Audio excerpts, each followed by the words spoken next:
Indonesia adalah negara dengan banyak sekali potensi. Begitu pula di dalam pendidikannya. Namun, berpuluh-puluh tahun Indonesia merdeka, wajah pendidikan Indonesia tidak banyak yang berubah.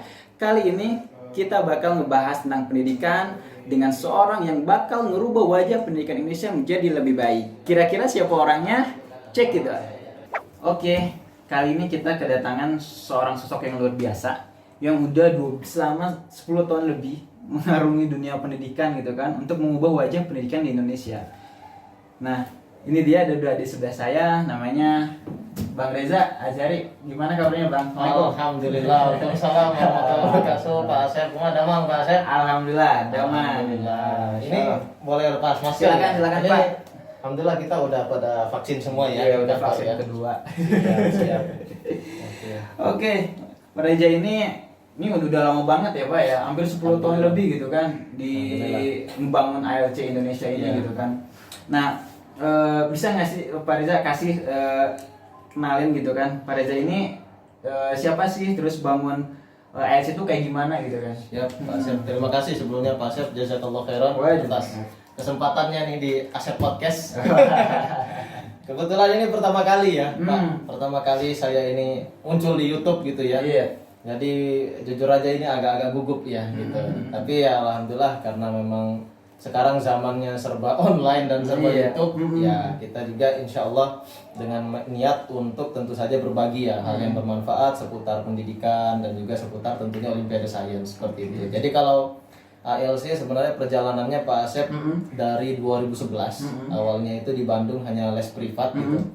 Kebetulan dulu saya kuliah di Bandung, kemudian kita bikin les-les privat, dan ketemu sama teman saya yang memang dia medalis nasional untuk bidang astronomi, untuk bidang astronomi. Jadi dari teman saya inilah saya mengenal tentang dunia Olimpiade Science gitu kan. Sebenarnya SMA dulu ikut juga SMA. Saya dulu dari Kalimantan ikut juga sampai tingkat provinsi. Tapi memang dulu nggak paham kalau ada lembaga-lembaga konsultan Olimpiade Science seperti ini. Baru kebuka waktu kuliah ya Pak ya? Betul, alhamdulillah waktu kuliah itu. Jadi memang sejak 2012 kita istilahnya shifting lah dari tadinya privat umum, kemudian kita fokus di Olimpiade Science. Dan memang alhamdulillah ALC Indonesia itu sifatnya seperti mitra ya. Kita banyak membantu sekolah-sekolah baik negeri maupun swasta, juga termasuk dinas pendidikan baik kota, provinsi. Jadi setiap tahun itu ada kompetisi sains nasional KSN yang dulu inisiatornya Pak Yohanes Surya tahun 2002. Awalnya cuma fisika, sekarang itu sudah SMA itu ada 9 bidang Pak, termasuk astronomi, kebumian, komputer.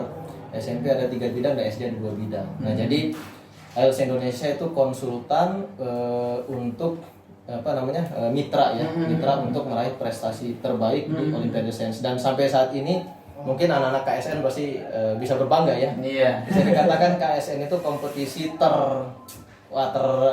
tertop lah insya Allah ya. Di Indonesia ya. Ya, jadi dari level soal kesulitannya, kemudian juga gengsinya, dan juga karena semua bidang di SMA maupun di SMP itu ada level internasionalnya Pak. Iya. Jadi setiap tahun itu level kota, provinsi, nasional itu ke internasional. Dan alhamdulillah saya dulu kuliah, alhamdulillah saya kuliah di ITB Pak, Teknik Industri ITB. Jadi memang sebenarnya kita berbisnis dulu itu memulai dari yang mudah ya. Alhamdulillah di ITB itu banyak sekali Pak medalis nasional maupun internasional. Dan kami setelah berinteraksi dengan mereka sangat terinspirasi Pak ya. Backgroundnya macam-macam, dan betul-betul dari situlah saya betul-betul percaya bahwa pendidikan itu, kualitas pendidikan itu betul-betul bisa mengubah hidup Pak. Bukan cuma siswa, tapi bahkan keluarga. Karena banyak Pak anak-anak medalis Olimpiade itu yang backgroundnya dari daerah gitu ya. Mohon maaf ya, ekonominya kurang mampu gitu. Akhirnya dengan Olimpiade Science dapat beasiswa, terus mereka dapat hadiah laptop, dan sekarang itu angkatan-angkatan awal tutor ALC banyak tersebar di seluruh dunia Pak. Alhamdulillah. Ada yang jadi dokter di Jepang, ada yang jadi macam-macam lah, yang dosen ITB juga banyak sekarang itu. Jadi kurang lebih seperti itu Pak. Itu udah lama banget ya Pak ya. Maksudnya ini kan perjalanan lama banget nih. Nah, ada nggak sih satu kesempatan yang dimana wah ini pencapaian tertinggi ALC gitu kan? Oke. Kayak gitu sih Pak. Alhamdulillah memang sudah berarti 2012 9 tahun ya. Kalau dari dihitung 2011 sudah 1 dekade Pak. Iya, 10 tahun lama ya, banget alhamdulillah. kan. Jadi memang tentu saja banyak hal yang kita alami Pak ya. Jadi yang pertama kita mengajar itu sampai pernah ke Lombok, sampai pernah ke Padang gitu ya. Kemudian kita juga mengadakan pelatihan di Bandung itu alhamdulillah seluruh Indonesia datang. Dari Fak-Fak, Papua Barat, terus Toba Samosir gitu ya. Tapi tentu saja yang membuat kita bertahan sampai saat ini alhamdulillah jujur aja kita promosi kan nggak terlalu rajin Pak ya. Nah, maksudnya kita alhamdulillah sih sisi lainnya baru muncul ke YouTube juga sekarang tapi dari total medalis 200-an segala macam ya kita Pak bergulir dari mulut ke mulut ya. Jadi dari sekolah atau dinas satu atau dari prestasi siswa kita yang diliput media.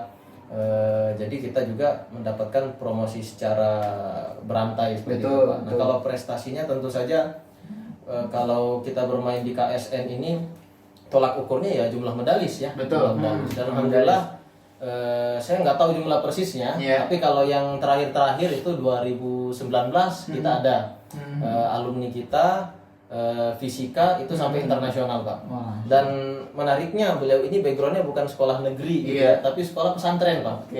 Dari pesantren sekarang internasional dan terakhir itu kita kontak sama beliau itu alhamdulillah sedang proses untuk kuliah di Madinah. Masya Allah. Ya, jadi teman-teman luar biasa ya kaum muslimin ya harusnya seperti itu ya. Kembali ke masa kejayaan kaum muslimin itu menguasai sains, menguasai ilmu pengetahuan dan itu tentu saja sejalan ya dengan perintah di Al-Qur'an atau di agama kita untuk menuntut ilmu kan, wajib menuntut ilmu. Nah, jadi seperti itu Pak. Itu yang sangat berkesan sih, sangat berkesan. Jadi memang IELTS Indonesia juga kita salah satunya juga fokus bagaimana membangkitkan pelajar-pelajar muslim ya untuk mereka itu bisa berprestasi di bidang sains bahkan ke level tertinggi di internasional gitu ya. Dan kita juga sekarang lagi berusaha Pak, kita juga berusaha bergerak membuat fasilitas baru ya melalui Makarim Institute. Alhamdulillah sekarang IELTS mulai melebarkan sayap. Di Makarim Institute kita juga akan berusaha bagaimana menjembatani siswa-siswa muslim di Indonesia untuk kuliah di kampus-kampus Islam ternama di dunia. Salah satunya terakhir kemarin kita kerjasama PPMI Madinah. PPMI Madinah. Jadi ya seperti itulah intinya kami di IELTS percaya bahwa pendidikan itu sangat vital Pak untuk kesuksesan baik itu pribadi, keluarga, apalagi negara gitu ya. Dan kami punya visi yang terakhir yang terbaru sekarang adalah IELTS Indonesia for Better Indonesia. Wah, Masya Allah, terbaik Pak Reza. Seperti itu ya, kita harus bersama jadi yang terbaik. Seperti itu. Jadi kalau saya ini ya, IELTS ini udah 10 tahun. Terus prestasinya udah banyak banget. Medalis-medalisnya udah ada yang di luar negeri gitu kan, udah ada yang sangat berprestasi banget gitu kan. Pak Reza kan maksudnya terakhir ini kan kita udah masuk online gitu kan, terus biaya pendidikan tuh mahal gitu kan, mahal banget gitu kan. Ini gimana sih Pak Reza ini memandang isu ini gitu? Bagaimana caranya siswa-siswa di Indonesia gitu kan dengan biaya semahal ini, dengan kondisi seperti ini bisa tetap berprestasi gitu? Sebenarnya memang itu masalah klasik ya Pak ya di pendidikan Indonesia karena memang Indonesia ini terlampau luas Pak. Masya Allah ya, Indonesia itu luas sekali dan juga kepulauannya kan gitu, kepulauan. Jadi akses itu juga sangat susah ya. Tentu saja itu mempengaruhi juga ya fasilitas pendidikan. Tapi kemarin kami semenjak corona itu melihat Pak bagaimana dengan kejadian corona ini salah satu hikmahnya adalah se-Indonesia jadi ngerti online secara umum ya Pak ya. Meskipun banyak daerah-daerah masih belum ada internet gitu ya. Cuman sekarang skalanya lebih besar lah aksesibilitas itu dan 2 tahun kita corona ini cukup membiasakan ya untuk mereka mengerti internet, pembelajaran secara online dan saya lihat ini salah satu hikmah dan alhamdulillah peluang yang harusnya kita lihat ya. Maksudnya apa? Dengan pembelajaran secara daring itu sebenarnya kita bisa menyediakan fasilitas pendidikan kualitas yang lebih baik dengan biaya yang sangat murah. Contoh, kalau waktu IELTS zaman sebelum corona, pelatihan tatap muka Pak. Kalau ya teman-teman yang dari Aceh, dari Medan itu kan pesawat aja PP sudah 5 juta. Belum pelatihannya. Iya, betul seperti itu. Dan ya nggak semua daerah, semua sekolah itu disupport seperti itu oleh sekolah ataupun oleh dinasnya masing-masing. Iya. Nah, tapi begitu online sekarang, alhamdulillah yang kami merasakan adalah jumlah user itu naik, Pak. Jadi memang digitalisasi pendidikan ini sangat penting ya. Kita juga sangat mendukung program Pak Nadiem terkait digitalisasi pendidikan, karena itu pendidikan dan teknologi itu suatu keniscayaan, Pak. Betul. Pasti harus saling mengikuti gitu ya. Pendidikan mengikuti teknologi, teknologi juga mensupport pendidikan. Nah, jadi IELTS juga sekarang alhamdulillah salah satunya adalah kita juga fokus ke digitalisasi dan kita ke sana melihat bahwa pendidikan kan ya alhamdulillah ya di IELTS itu medalis-medalis internasional, nasional, mereka betul-betul menguasai, Pak. Menguasai materi sains itu dengan baik. Mereka ini bisa kita antar istilahnya ke pelosok-pelosok negeri dengan biaya murah melalui pendidikan online. Seperti itu. Nah, jadi kita juga sekarang berusaha untuk menggandeng ya mitra-mitra baik itu sesama startup edutech begitu ya. Ataupun juga tentu saja pemerintah ataupun pihak-pihak lembaga lainnya untuk sama-sama kita tidak menangisi kondisi corona ini, tapi kita berusaha mengambil hikmahnya dan Allah Subhanahu wa taala pasti segala sesuatu yang takdirkan Allah itu pasti baik, Pak ya. Meskipun pada awalnya mungkin kita sulit menerima atau sulit melihatnya, tapi sekarang yang saya lihat ini ya hayu kita bangun sama-sama ya. IELTS Indonesia dengan istilahnya mungkin SDM yang kita miliki, teman-teman yang tutor-tutor yang berpengalaman, kemudian mereka juga bisa berbagi inspirasi bagaimana prestasi mereka ketika di dunia internasional gitu. Jadi sebenarnya begini, Pak, saya mengutip kembali apa yang dikatakan Pak Yohanes Surya, tidak ada anak yang bodoh. Yang ada itu adalah yang belum mendapatkan kesempatan saja gitu kan. Artinya sebenarnya saya percaya di anak-anak Olimpiade itu banyak sekali, Pak, backgroundnya dari desa tapi dengan ketekunan dan tentu saja akses, Pak ya. Akses. Jadi kalau dulu mungkin mereka yang beruntung itu dibantu dinas dan dibawa ke Bandung, diajar sama anak ITB, UI gitu. Nah, kalau sekarang ini nggak perlu ke Bandung, nggak perlu ke Jakarta sebenarnya. Kita bisa sediakan itu secara online gitu. Nah, jadi kita sangat optimis ya, optimis dengan adanya perkembangan edutech di Indonesia. Kemudian dengan kondisi corona yang secara tidak langsung membiasakan masyarakat untuk mengerti online. Nah, ini harus dimanfaatkan, Pak, momentumnya. Tentu saja yang tadi untuk Indonesia yang lebih baik, Pak. Jadi sebenarnya tuh banyak hikmah di balik corona ini ya, Pak ya. Salah satunya di bidang pendidikan gitu kan. Yang tadinya orang nggak paham apa namanya online gitu kan, nggak paham Zoom gitu kan, sekarang udah ngerti dan Masya Allah terbuka luas sekali gitu kan. Bahkan di Instagram sampai Merauke mungkin ya, dari ALC pelatihan ALC ya, yang dulunya dari Aceh misalkan harus ke Bandung, sekarang tinggal diem aja di Aceh gitu kan, tinggal kita Zoom aja gitu kan. Masya Allah. Jadi sebenarnya kalau kita lihat dari sisi yang lain tuh ya satu masalah pasti ada kemudahan yang lain ya. Bahkan kemudahan yang lebih banyak dari masalah itu kan. Masya Allah. Oke, terakhir Pak Reza, mungkin dari saya, Masya Allah tadi udah banyak banget yang diceritain. Apa sih planning kedepannya terkait IELTS ini gitu kan? Planning kita ke depan yang pertama adalah tentu saja bagaimana supaya lebih banyak lagi akses untuk siswa-siswa Indonesia. Itu kan mereka punya hak, Pak, yang sama ya, maksudnya yang sama untuk mendapatkan kualitas pendidikan terbaik. Salah satunya kalau di sains itu memang puncaknya itu ya Olimpiade Sains nasional dan internasional. Dan ketika satu anak saja dari satu daerah atau bahkan mewakili Indonesia itu sudah menginspirasi banyak sekali, Pak. Menginspirasi satu negara, menginspirasi pada level yang kecil di sekolah mereka untuk mereka bisa mengikuti jejak kakak kelasnya gitu ya. Nah, jadi langkah kita yang pertama adalah visi kita ini sesuai dengan visi tadi untuk Indonesia yang lebih baik, kita harus bisa menjangkau semuanya, Pak. Nggak melulu Jawa gitu ya, nggak melulu Jakarta, Jabodetabek gitu, tapi kita ingin seluruh Indonesia. Dan alhamdulillah program kita yang online, kita membuat program online untuk bisa mencapai target itu. Terakhir itu untuk yang pelatihan online KSN 2021 itu tembus sampai 1.500 siswa seluruh Indonesia, sampai ke Sumatera, sampai ke Indonesia Timur juga, Pak. Jadi itu langkah yang pertama. Kemudian yang kedua adalah kita ingin membuat mensupport digitalisasi pendidikan tadi, Pak. Nah, salah satunya yang kami lihat itu dampak yang sangat terasa di dunia pendidikan itu, Pak, belajar online selama 2 tahun itu tidak efektif dan tidak efisien. Tentu saja ada kesulitan-kesulitan lah, baik bagi guru maupun bagi siswa.